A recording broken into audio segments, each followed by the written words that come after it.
제가 아는 환자 중에서는 8년 동안 부부관계를 못 하셔서 거의 우울증에 빠져서 죽고 싶다라고까지 오시는 경우도 있었어요. 정말 심각한 상황까지 넘어갈 수 있는 경우가 있기 때문에. 안녕하세요. 산부인과 효진 언니 이효진입니다. 원장님, 네. 외음부가 가려워서 밤에 잠도 못 자는데 이럴 때는 피부과에 가야 되나요? 아니면 산부인과로 가야 되나요?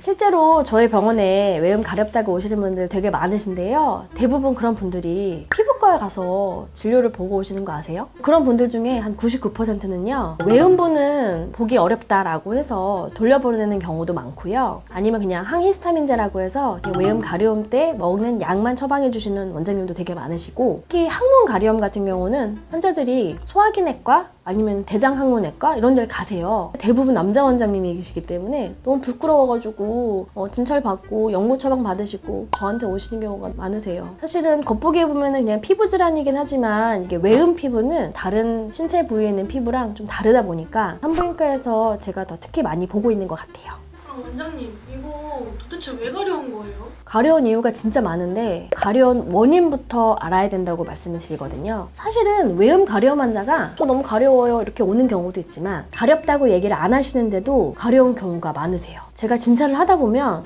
이 부분은 너무 가려우시겠다 이게 느껴질 때가 있거든요. 오늘 그 얘기부터 해볼게요. 너무 많이 닦아서 피부에 각질이 다 벗겨지는 그런 피부 질환이 있어요. 건조증 때문에 오시는 건데 제일 많은 분들이 외음 피부, 특히 항문 주변이라든지 소음순, 대음순 주변을 물로 닦고 하면서 계속 세척을 했기 때문에 그쪽 주변이 피부가 다 상해 있어요. 그러면서 엄청나게 가려움이 유발되는데 특히 밤마다 히스타민이라는 물질이 올라오기 때문에 밤에 특히 가려운 게 이분들의 특징입니다. 그런 분들은 그 원인을 알아야 되는데 대부분은 분비물이 많으신 경우가 많아요. 냉이 많다 보니까 그것을 찝찝하다고 생각해서 외음을 닦고 뜨거운 물로 세척하고, 어떤 분들은 뭐 좌훈이라든지 좌우욕 같은 걸 하시면서 외음에 물을 닿는 행위를 하시는데 그게 바로 가려움을 만드는 가장 큰 원인이에요. 물이 가려움의 원인이 될 수 있다는 것을 오늘 꼭 기억하셔야 돼요. 그래서 제가 환자분들한테는 딱 2가지를 얘기해요. 뜨거운 물로 닦지 마세요. 세정제 매일매일 쓰지 마세요.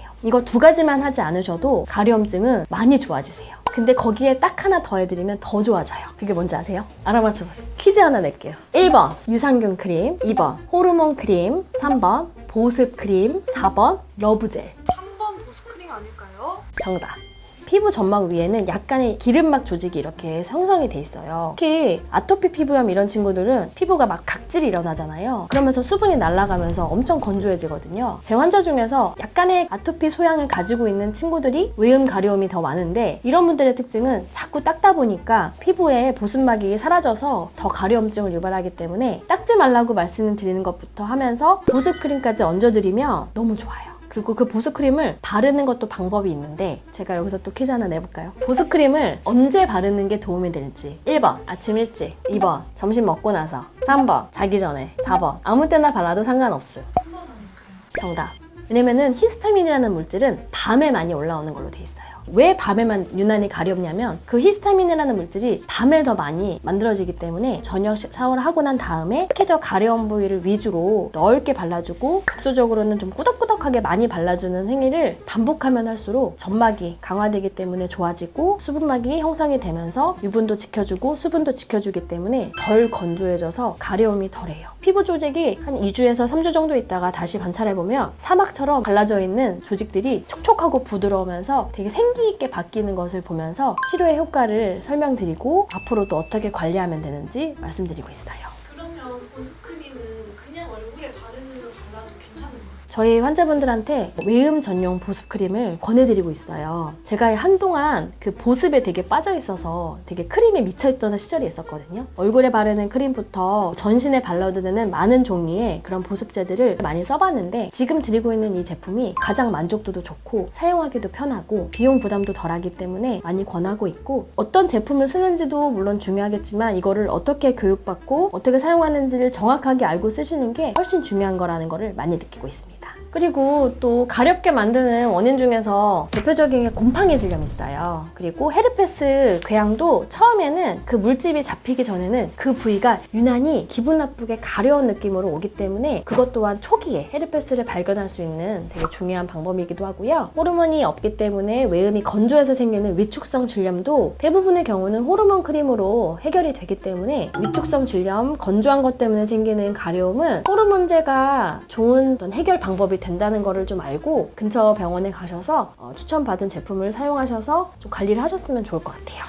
그냥 가려운 거 가지고 꼭 산부인과 가서 치료해야 될까요? 그냥 조금 덜 가려우신 분들은 솔직히 병원에 안 오셔도 돼요. 근데 이게 왜 가려운지를 잘 이해하지 못하고 방치가 됐을 때 만성 가려움 환자로 넘어가는 경우가 그게 문제가 된다고 저는 생각해요. 약간의 가려움이 시작이 되는데 관리라는 방법을 모르고 자꾸 닦는다거나 세정제 쓴다거나 해서 외음 피부가 망가지게 되면 그때부터는 점점 더 괴로운 길로 빠지게 돼서 그 가려운 것 때문에 굉장히 많이 고통스러워 하시거든요. 그리고 제가 아는 환자 중에서는 8년 동안 부부관계를 못 하셔서 거의 우울증에 빠져서 그것 때문에 삶의 질도 떨어지고 사람도 못 만나고 남편과의 관계도 정말 나빠져서 죽고 싶다라고까지 오시는 경우도 있었어요. 그러니까 이게 단순히 그냥 약간의 가렵고 말고의 정도가 아니라 정말 심각한 상황까지 넘어갈 수 있는 경우가 있기 때문에 그런 경우는 병원의 도움을 정말 적극적으로 받으셔서 해결도 하시고 관리를 하셔야 삶의 질이 좋아질 수 있고 좀 행복한 가정생활을 할 수 있기 때문에 그런 분들이 혹시라도 이 주변에 계신다 그러면은 꼭 병원을 오셔서 적극적으로 치료받을 수 있기를 좀 권하는 편입니다.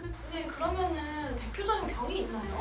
외음 피부 질환은요, 그냥 전신에 생길 수 있는 피부 질환이 다 있다고 보시면 돼요. 물론 질염으로 인해서 피부염이 넘어가는 경우 질염 치료와 병행해야 되는 그런 외음부 피부염도 있겠지만요, 태선이라고 해서 만성으로 넘어가는 경우는 각질이 계속 생기면서 건조증에 유발되고 오랜 시간 동안 괴로운 경우가 있고, 또 건선이라는 병도 있는데요. 사실은 우리가 이런 병들을 외래에서 명확하게 딱딱딱 떨어지게 진료하기가 어려운 경우가 참 많아요. 왜냐면 피부라는 병원은 진단을 붙이려면 사실 병리과에 조직 검사를 보내서 이 조직이 어떤 세포의 유래가 돼서 만들어지는 병변이었는지를 확인하는 경우가 많기 때문에 애매한 경우, 제가 봐도 이거는 정말 조직 검사가 막 필요하겠다. 피부암도 있고요. 또 질 주변에 있는 피부 조직에서 생기는 질암이라는 것도 있고, 또 외음 궤양이 굉장히 낮지 않아서 오랫동안 궤양을 달고 사시는 분들 중에 조직 검사를 했을 때 파제병이라고 해서 완전히 치료가 방법이 달라지는 그런 병들이 있기 때문에 외음 피부가 단순히 가려운 게 아니라 그 가려움증이 오래된 부위가 있다라고 하면 반드시 외음 전문 의사에게 그 병변을 보여주시고, 필요한 경우는 적절한 시기에 조직 검사를 받아서 병 이름을 알아내고 그거에 맞는 치료를 하셔야지 좋아지지, 단순히 제가 아까 말씀드렸던 그런 보습크림으로는 절대 해결이 안 되는 경우도 있기 때문에 확인이 필요한 경우가 있습니다. 제가 하나 문제만 내도 될까요? 외음부 소양증이 있을 때 병원을 한 달에 몇 번 와야 될까요? 1번,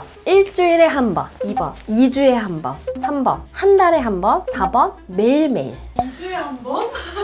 제가 되게 우문을 했는데요. 사실은 사람마다 상태에 따라서 치료 기간은 너무 다양해요. 사실 제가 매일매일 치료를 하는 환자도 있고요. 아까 곰팡이 질염 같은 경우는 하루나 이틀이면 대부분 좋아지기 때문에 오늘 검사하고 치료받고 내일 오세요 라고 하는 경우도 있어요. 그래서 한 이틀이나 3일 정도 연속으로 오시면 정말 말도 안 되게 금방 좋아지는 경우가 있기 때문에 짧게 하루 이틀 정도 연속으로 보는 것이 도움이 되는 그런 가려움이 있고요. 만성태선, 만성 가려움, 제가 사실 자주 보진 않아요. 보통 한 2주에 한 번 정도 제가 먹는 약을 쓰기도 하고, 잘 관리가 되시는 분들은 한 달에 한 번 정도 관리 차원에서 잘 하고 계시는지 리마인드 문자를 드려서 상태 한번 확인 위해서 내원해 주세요 라고 연락을 드린다거나 하기 때문에, 만성 환자 같은 경우는 잘 관리해 주시는 게 무엇보다 중요하기 때문에 적절하게 설명드리고 주기적으로 오셔서 잘 관리하고 되시는지 체크하는 게 너무 중요하다고 볼 수 있습니다. 그럼 이런 외음부 소양증도 약물로 치료할 수 있는 거예요?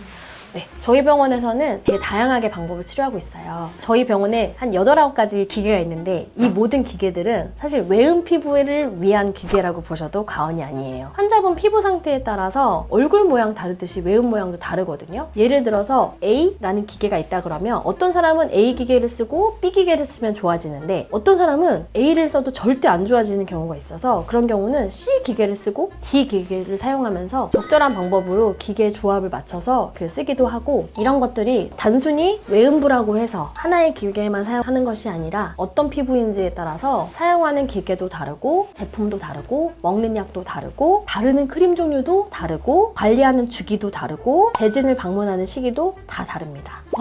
제가 사실 제일 염려하는 게 가려움증에 어머님들이 연고를 달라고 많이 하시거든요. 대부분은 이제 스테로이드가 소량 들어가 있는 연고를 불안한 마음에 처방을 해달라고 하세요. 약간의 스테로이드, 약간의 항생제가 들어있는 연고를 가끔 저도 쓸 때가 있는데 절대 오래 바르지 마시라고 말씀을 드려요. 왜냐면 스테로이드제를 오랫동안 바르신 외음은 확실히 피부 조직이 되게 얇아져 있고요. 점막이 굉장히 약해져 있어서 치료하기에 되게 힘든 경우가 많아요. 그냥 단순히 가렵다라고 했을 때 약국에서 가려울 때 바르는 연고 주세요 하셔가지고 연고만 바르시다가 외음이 더 심하게 악화되는 경우를 제가 많이 봤기 때문에 적절한 경우에는 한 번씩은 오셔서 한번 진찰을 받아보시고 그 다음에 필요한 크림을 바르시는 게 너무 좋겠고요. 또 대부분 분비물이 많거나 이러신 분들은 팬티에 뿌리는 향수 같은 것도 많이 나와 있거든요. 그래서 그런 것들도 많이 쓰는 편인데 이상하게 피부에 발진이 생기는 경우가 있더라고요. 그래서 정말 주의해서 쓰시면 좋을 것 같고, 제가 제일 염려하고 제일 안타까운 경우가 여기저기 병원에서 분비물 검사만 많이 하시는데 사실 적절하게 제대로 치료를 못 받으시고 항생제를 2주간 먹었는데도 그대로예요 라고 하는 분들은 약을 많이 먹는다고 절대 외음 피부가 좋아지는 것은 아니기 때문에 본인이 왜 다시 이렇게 질염이 생기는지에 대한 생각을 하시면서 외음 피부 관리에 대한 방법을 익히시는 게 너무 중요할 것 같아요. 지금까지 오늘 외음 가려움 그리고 항문 주변의 가려움에 대한 얘기를 해보았는데요. 도움이 되셨으면 좋겠습니다. 다음 시간에 재미있는 영상으로 찾아오겠습니다. 지금까지 산부인과 효진 언니 유진이었습니다. 안녕.